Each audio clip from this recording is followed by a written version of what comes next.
¿verdad? Mi hijo Gabriel también, es parte de nosotros.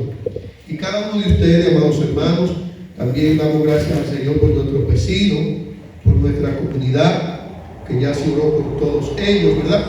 Pero sabemos que el Señor tiene el dominio y el control de todas las cosas. Así que vamos de inmediato en esta mañana a tener una porción de la palabra de Dios leída en el Evangelio de Juan, el Evangelio según San Juan, capítulo 17, un capítulo muy conocido. Vamos a estar leyendo el verso 17, un verso más conocido todavía, gloria al Señor, porque es un texto muy utilizado.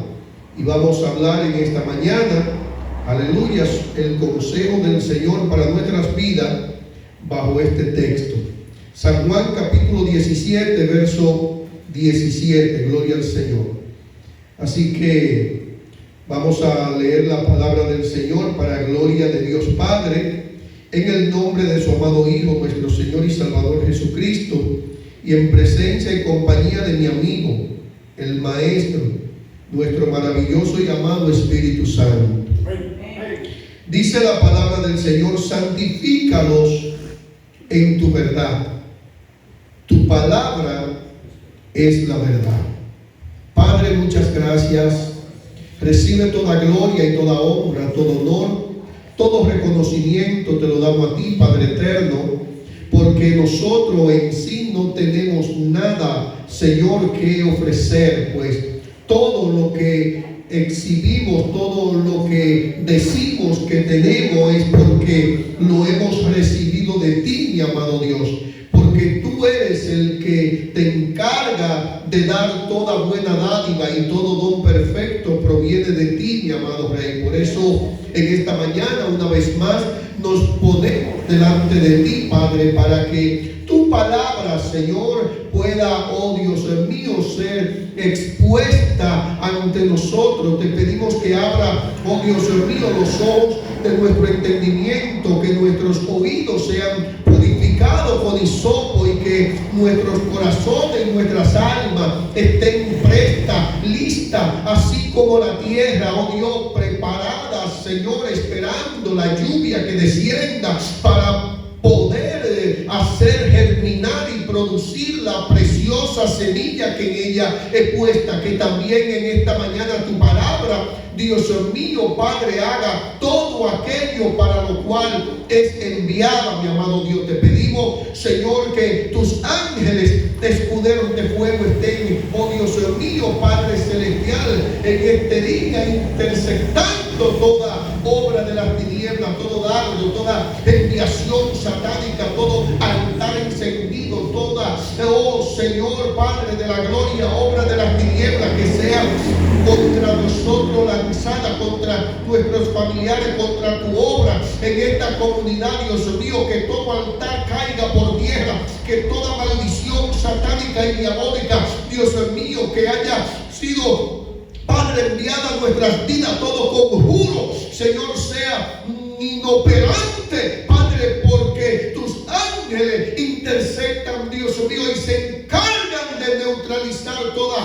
fuerzas del mal enviadas en contra nuestra para impedir y obstaculizar el avance de tu obra, Señor. Te pedimos, Padre, que tus ángeles de avance, Dios mío, estén acompañándonos a todo lo largo y lo ancho de nuestros caminos, Señor, para que sean ellos quienes se encarguen de llevarnos en sus manos, para que nuestros pies no tropiecen en piedra, Señor. Padre, que tú nos permitas poder ver a nuestro paso el lazo del cazador, Dios mío, que se esconde para hacernos caer, hacernos desviar, hacernos tropezar, para producir en nosotros alejamiento, enfriamiento, mortandad, sequedad, apatía, miseria espiritual. Te pedimos, Señor, ay Jehová Dios Todopoderoso, que tus ángeles de sanidad, Señor, estén operando salud en esta hora sobre cada vida, sobre cada cuerpo enfermo, cada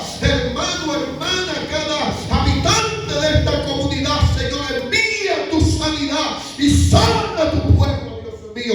Padre eterno, te lo pedimos para gloria y honra tuya, en el poderoso nombre de Jesucristo, tu Hijo, nuestro Señor. Amén. Dios nos prosiga bendiciendo, amados hermanos.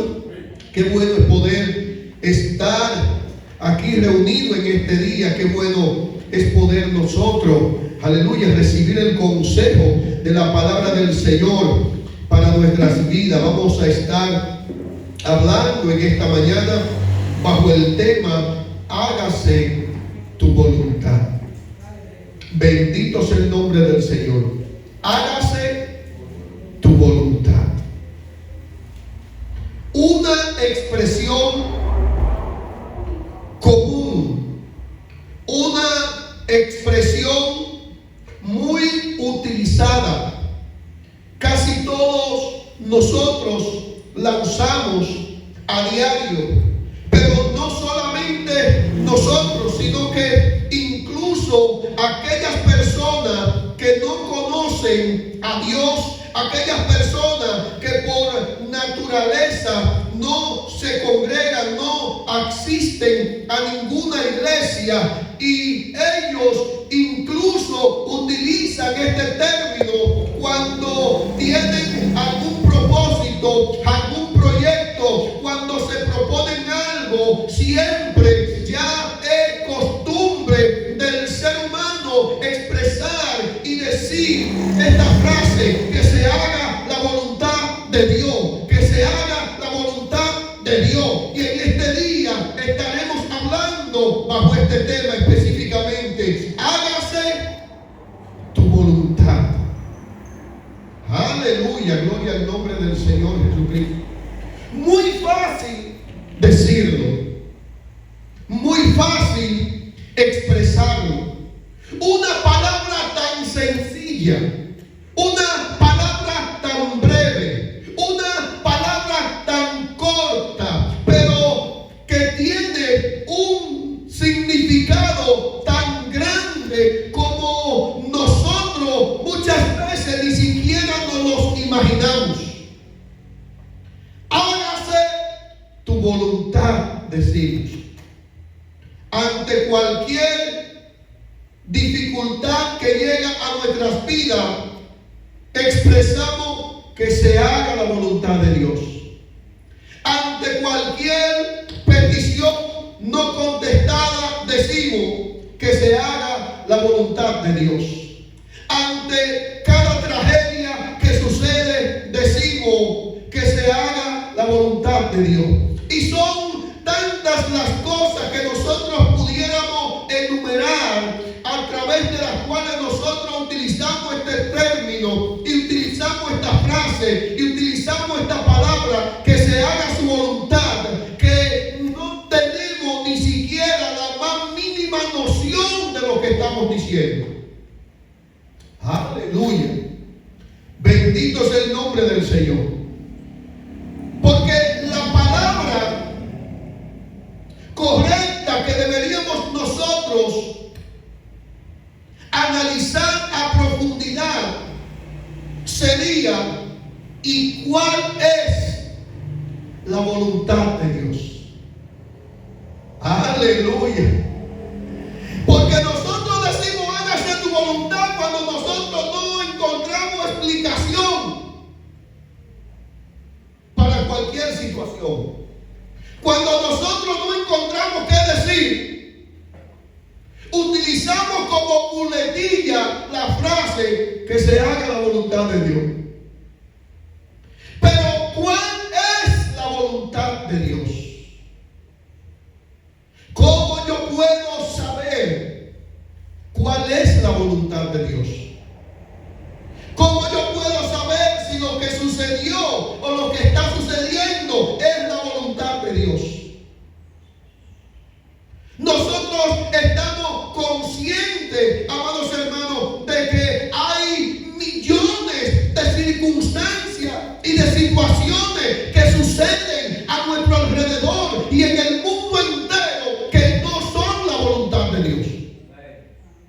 Pero aún sabiéndolo, siempre la gente termina diciendo que se haga su voluntad. ¿Y cuál es la voluntad de Dios? Jesucristo, quien vino para enseñar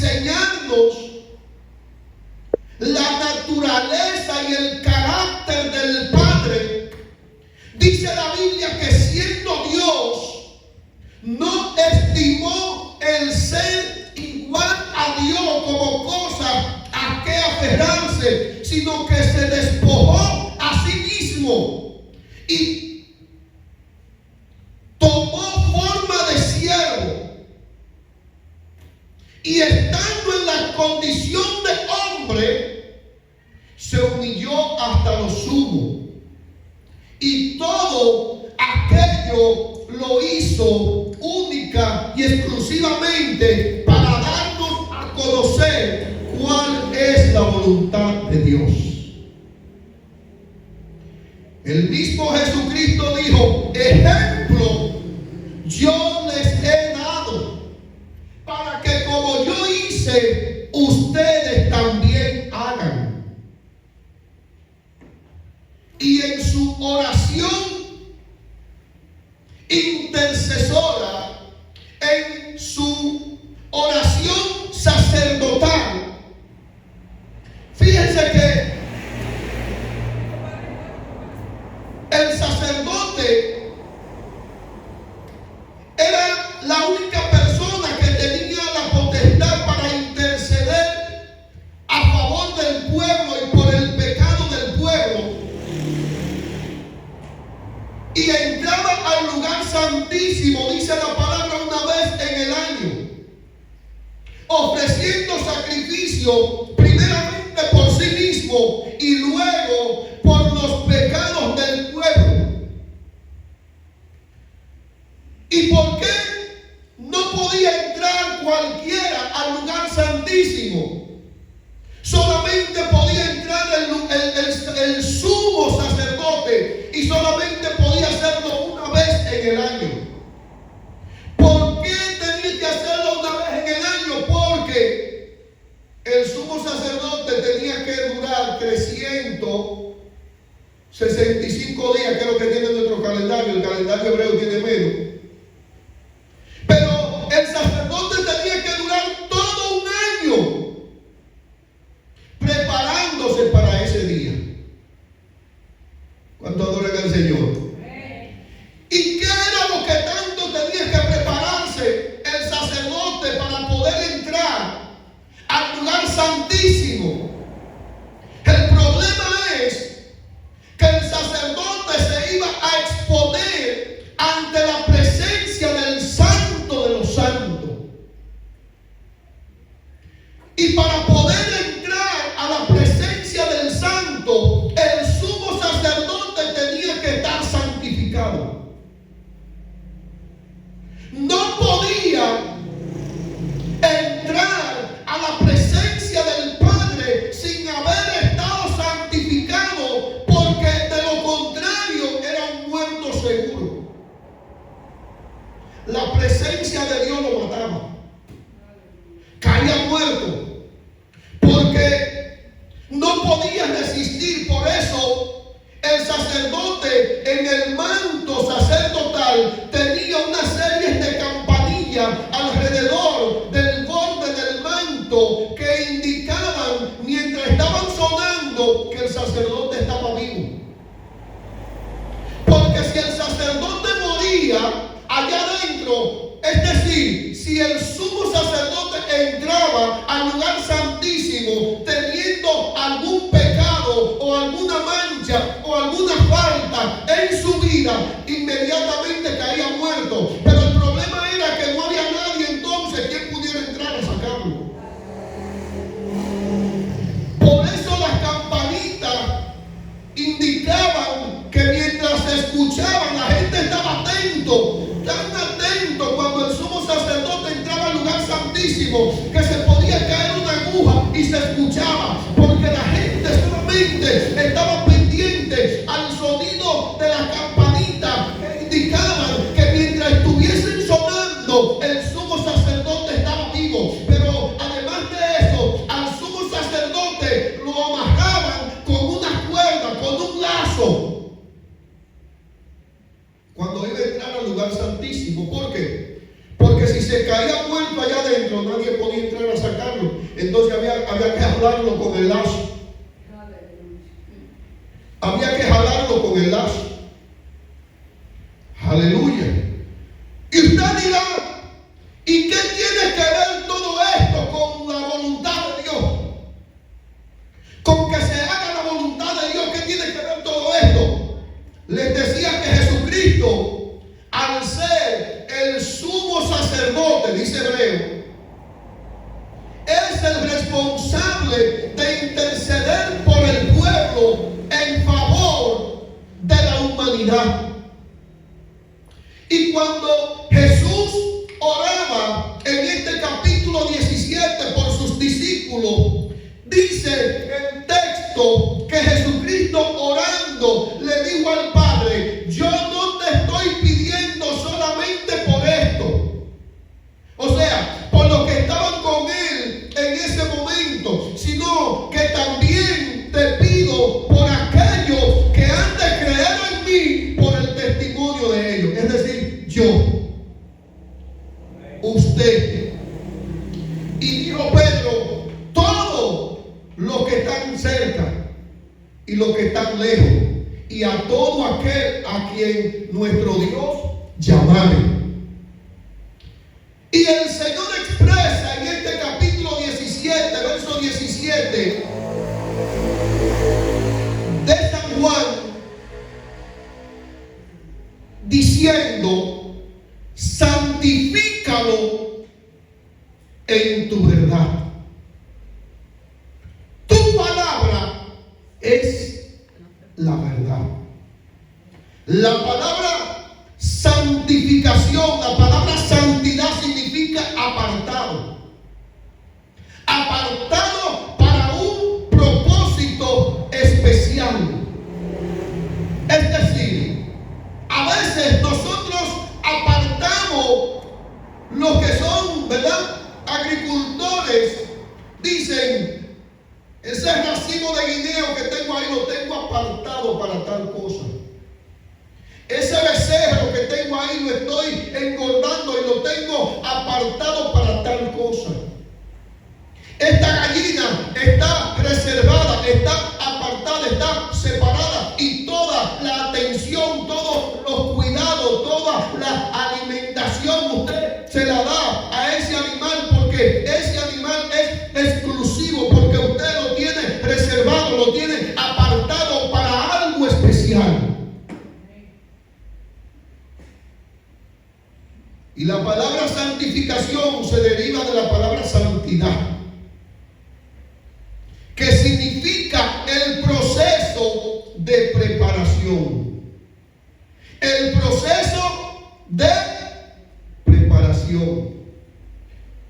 Usted selecciona el becerro, selecciona el chivo, selecciona la gallina y lo separa para un propósito particular o especial. Pero durante el tiempo y el trayecto, usted se encarga de ir cuidando con mucha atención ese animal que usted separó, porque ha sido apartado para un propósito especial.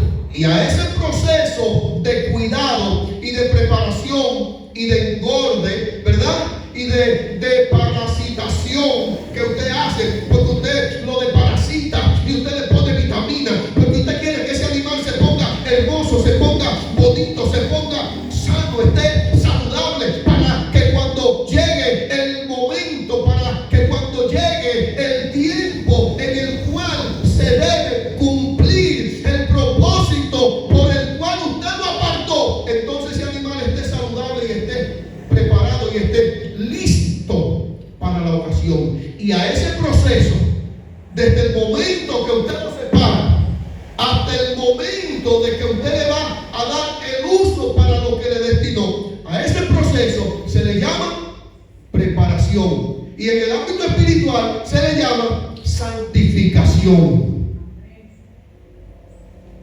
¿Y qué fue lo que Jesús dijo? Jesús dijo: santifícalo en tu verdad.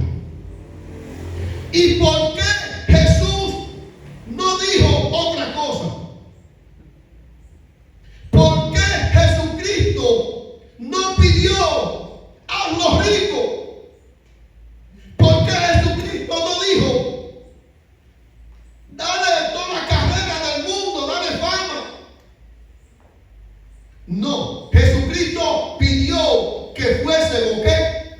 Santificados. En otras palabras, que fuésemos preparados. Que fuésemos preparados. ¿Para qué? Para cuando llegue el momento.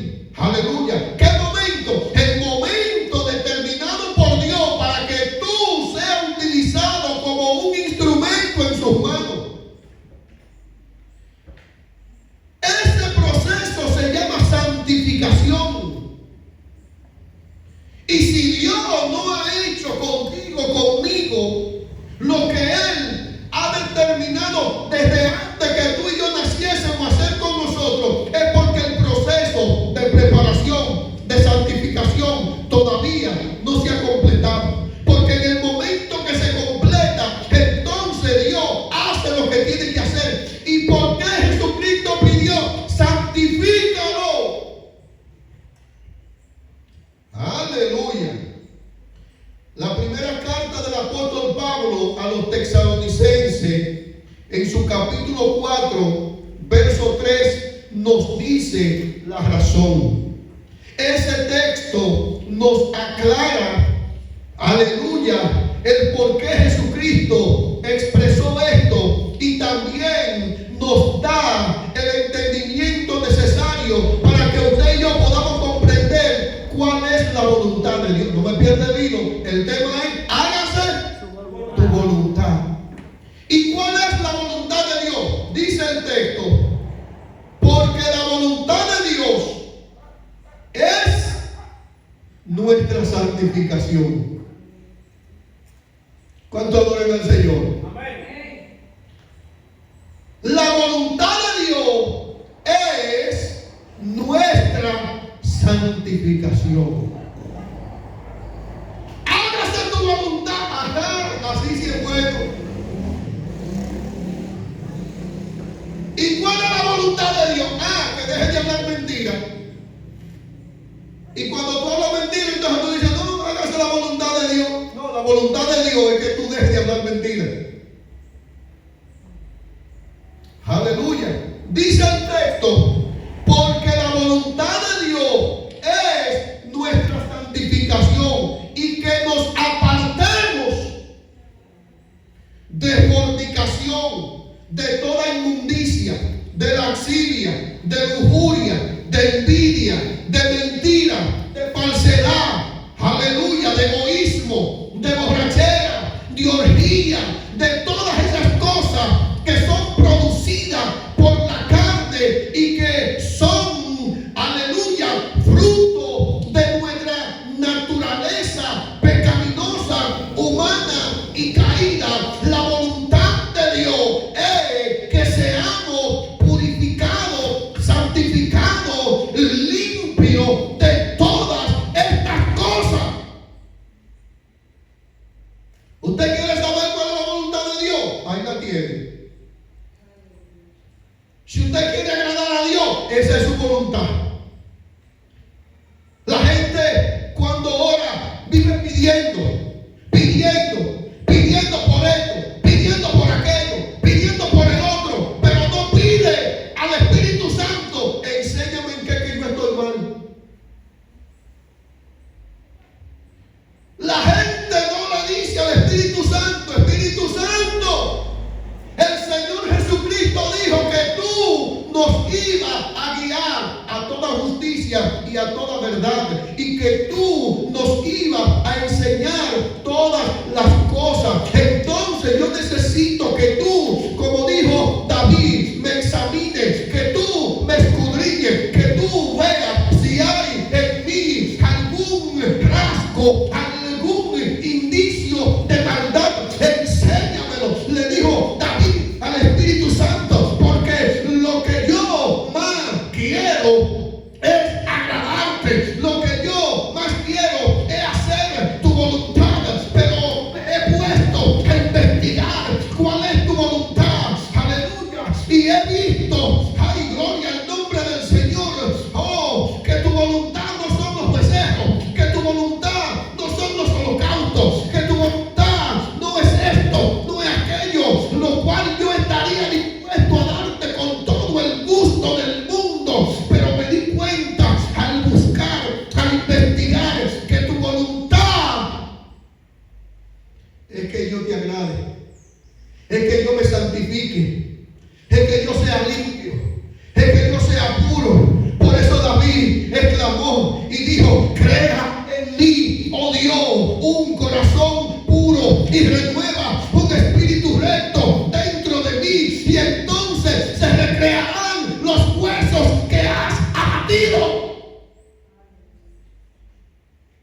Aleluya. El problema es que nosotros andamos buscando la voluntad de Dios como la gente que busca el ahogado en el río, río arriba, cuando el río corre para abajo. La voluntad de Dios es que yo me purifique. La voluntad de Dios es que yo me santifique. Y yo ando buscando la voluntad de Dios en otras cosas que yo hago. Y la gente dice, no, porque yo tengo que predicar la palabra. Sí, eso es bueno. Pero si no te santificas primero, de nada te sirve. Porque cuando tú vas y le dices a la gente que Cristo lo ama, ellos dicen, pero arrepiéntete tú primero. ¿Qué es lo que tú vienes a hablarme a mí de Cristo cuando tú me estás dando mal ejemplo? ¿Cuánto adoran al Señor?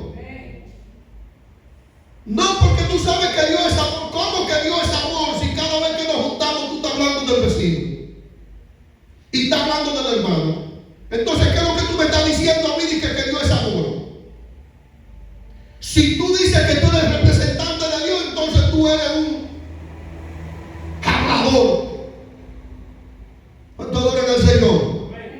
La voluntad de Dios es nuestra santificación.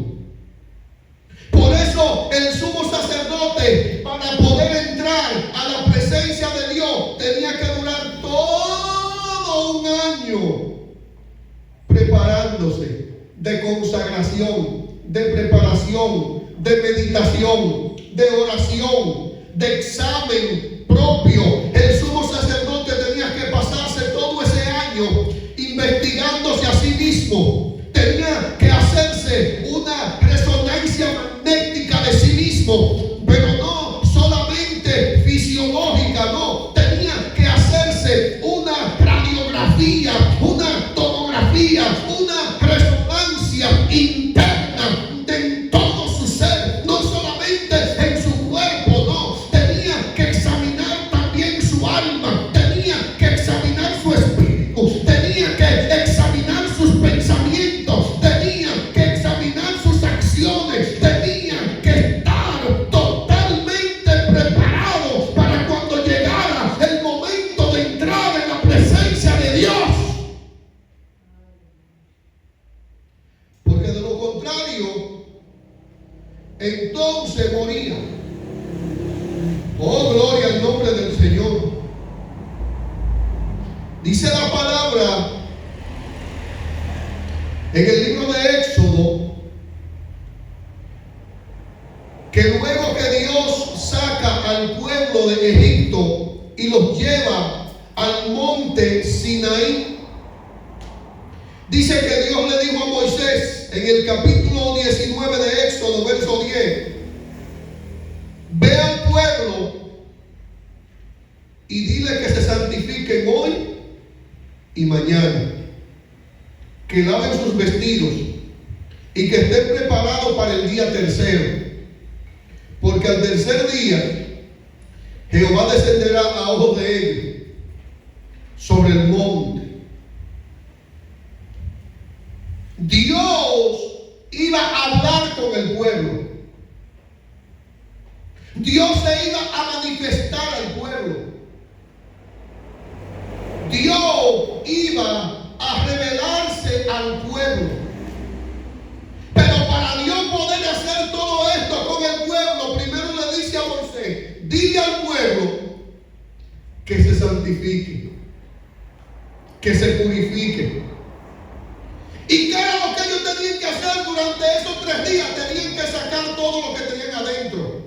Es como cuando nosotros vamos a celebrar la ceremonia de la Santa Cena, que uno se toma varios días enseñando al pueblo que debe santificarse, que debe prepararse para ese momento memorable. ¿Por qué? Porque la palabra de Dios dice en la primera carta del apóstol Pablo a los Corintios, capítulo 11, que cualquier persona que coma indignamente de la mesa del Señor, la cena del Señor, será culpable de juicio. Y el apóstol Pablo dice juicio, dice Pablo, por causa de comer de manera indignamente la cena del Señor. Hay muchos entre ustedes que están enfermos y otros se encuentran debilitados y otros, dice Pablo, murieron. Y todo por comer la cena del Señor indignamente. Es decir, todo esto nos dice lo mismo. Es el mismo significado. El mensaje es el mismo. Tenemos que estar santificados delante de la presencia de Dios. Tenemos que estar santos delante de la presencia de Dios. Y por eso es que la voluntad de Dios es nuestra santificación. A Dios no le interesa otra cosa más de ti. Que tú te limpies, que tú te purifiques, que tú vengas ante Él, ante el Espíritu Santo y le diga: Espíritu Santo, examíname, lávame más y más de mi maldad, como dijo David, y límpiame de mis pecados, purifícame con sopo, porque la voluntad de Dios es nuestra santificación. Por eso es tan importante esto, hermano. Pero hoy en día no se habla de esto en la iglesia, no. ¿Por qué? Porque la gente lo que quiere es que lo tengan entretenido y que le digan cosas bonitas. No, a la gente no le gusta que le hablen del pecado. A la gente no le gusta que le digan: esto está mal. La gente lo que quiere es que lo dejen vivir. ¿Cómo? A su voluntad. Pero entonces, esos mismos que les gusta vivir a su voluntad, cuando ven la situación, dicen: que se haga tu voluntad. Aleluya. Que se haga la voluntad de Dios, decimos, ¿verdad que sí? Que nosotros la usamos esa expresión a cada rato, ¿verdad que sí? Pues en este día, usted, cada vez que usted vaya a decir que se haga la voluntad de Dios, usted se va a recordar de este mensaje. Y entonces usted va a tener que analizarse en ese mismo momento y decir: ¿y cuál será la voluntad de Dios? ¿Qué me querrá Dios enseñar a mí con esto que está pasando? ¿Cuál es el mensaje? ¿Qué es lo que yo tengo que aprender? ¿Cuál es el propósito? Señor, ayúdame a entender qué es lo que está mal en mí, qué es lo que tengo que arreglar, qué es lo que tengo que corregir, cuál es la situación, qué es lo que pasa. Enséñame, porque yo quiero que se haga tu voluntad. Y como yo quiero que se haga tu voluntad, entonces yo necesito saber cuál es para yo poder hacerla. Cuando usted haga eso, usted sabe que va a hacer el Espíritu Santo, que le va a prender ese bombillito que él sabe, que es como un interruptor que avisa, como una alarma que le avisa a usted, y le llega a usted inmediatamente ese pensamiento de: fulano, oh, pero ven acá, y fulano, ¿y qué tengo yo que ver con fulano? ¿Qué tiene que ver lo que está pasando ahora con fulano? Ah, no, lo que pasa es que tú, acuérdate que tú le hablaste mal a fulano.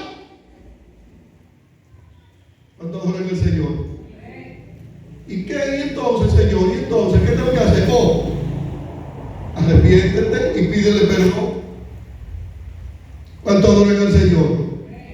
Cositas tan sencillas, amados hermanos, que a veces son tan sencillas que nosotros ni siquiera pensamos en ellas, que nosotros las pasamos por alta, pero el Espíritu Santo no. El Espíritu Santo lo tiene toda guardadita, pendiente, presente, ahí están, porque Él sabe que mientras haya un indicio de maldad, de mentira, de falsedad, de engaño, de hipocresía, de malicia en nosotros, Él no puede operar, no puede obrar, no puede actuar a través de nosotros como quisiera. ¿Por qué? Porque hay, dice el apóstol Pablo, una nube de testigos que nos observan. Y ya en otra ocasión hemos hablado de esa nube, ¿verdad que sí? Del testigo. Donde la Biblia dice que los primeros que son testigos ante Dios de nosotros, ¿quiénes son? El cielo y la tierra. Si usted puede librarse de esos dos y decir: bueno, el cielo no me vio cuando yo hice la tierra no me escuchó cuando yo dije esto. Entonces es posible que entonces usted esté libre de culpa. Porque después del cielo y la tierra, entonces están todos los espíritus inmundos y todo el ejército de las tinieblas que de día y de noche están observando y esperando a ver lo que usted dice y lo que usted hace. ¿Para qué? Para llevar el mensaje ante el acusador, que es su jefe, que es quien presenta ante Dios el Padre, ante el trono del juez justo, nuestras acciones. Entonces nosotros no podemos coger de manera ligera este asunto, hermano. Por eso es que la voluntad de Dios es nuestra santificación. ¿Por qué? Porque mientras usted y yo no somos santificados, no estamos aptos para ser utilizados. Y no es porque Dios no quiera, no. El problema es que hay testigos. Y Dios no es injusto. Dios no puede obrar con injusticia. Y entonces, imagínese a Dios premiando a un desobediente. Imagínese a Dios entregándole una corona a un rebelde. ¿Ese es Dios? No, porque el primero que de una vez sale adelante del cielo y le dice: Jehová, ¿qué está haciendo? Hacedor mío, creador mío, ¿qué está haciendo? Y luego la tierra, y luego Satanás, y luego los demonios, y después la gente, y después los vecinos, y después la familia, el esposo, los hijos, y todo el mundo te está observando y te está viendo. Por eso el apóstol Pablo dijo que tenemos que ser como una carta abierta, que pueda leernos todo el mundo. Gloria al nombre del Señor. Y termino ya con esto, hermanos. ¿Cuál es la voluntad de Dios? La voluntad de Dios es nuestra santificación, es nuestra purificación, es nuestra pureza, nuestra limpieza. Por eso el apóstol Pablo, en la primera carta a los tesalonicenses, en el capítulo 5, verso 23, escribe lo siguiente. Aleluya. Y el mismo Dios de paz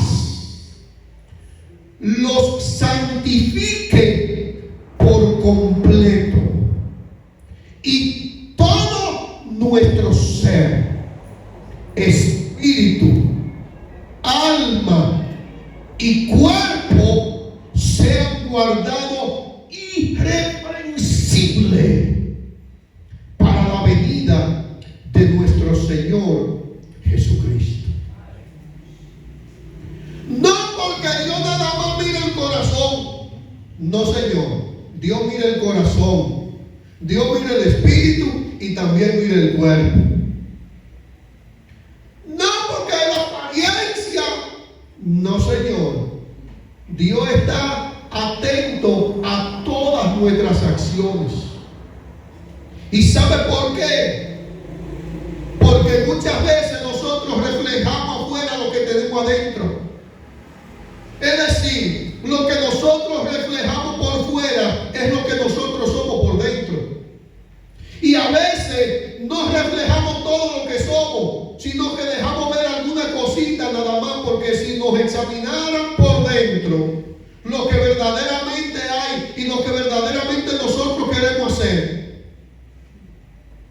hermanos, hasta nosotros mismos nos daría vergüenza y nos asustaríamos de las cosas que hay adentro de nosotros, de los pensamientos que pasan por nuestra cabeza, de las cosas que hay en nuestro corazón, acumuladas, guardadas, maldades, malicia, codicia, envidia, engaño, falsedad, mentira, arrogancia, prepotencia, vanidad. Todas estas cosas, amados hermanos, a veces las tenemos dentro de nosotros. Y a veces manifestamos algunas cositas afuera. Y usted dice: oh, hermana, ¿y qué fue? Oh, varón, ¿y qué pasó? No, usted sabe, varón, que son humanos. somos humanos.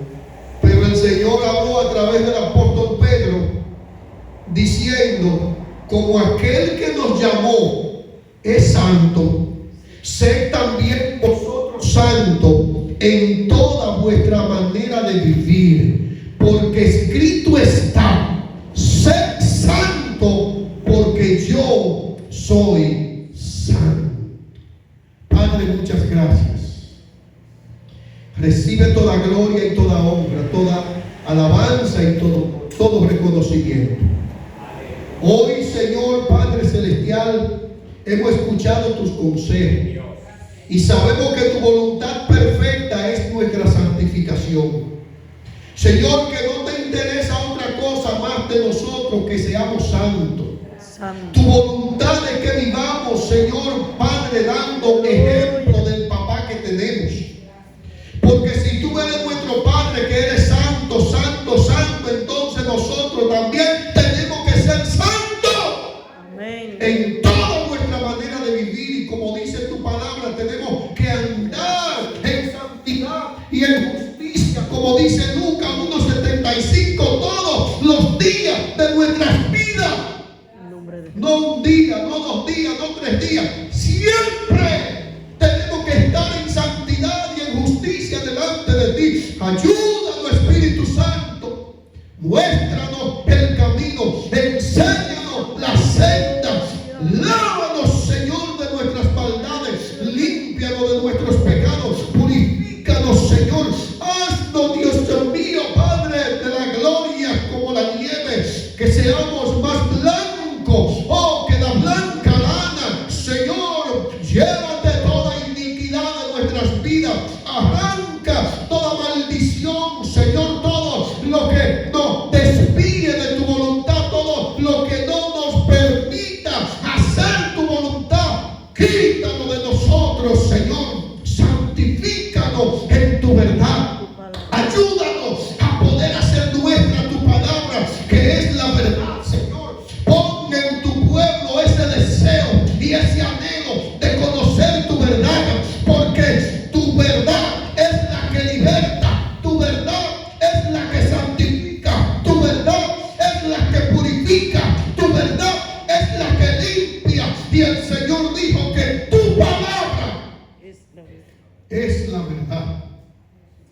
Santifícanos en tu palabra, Señor, y seremos limpios. Lávanos y estaremos delante de ti, Señor. Muchas gracias, Padre. Recibe toda gloria y toda honra. Bendice a cada vida que ha de escuchar estas palabras y permite que sean de edificación y bendición para sus vidas. En el poderoso nombre de Jesús.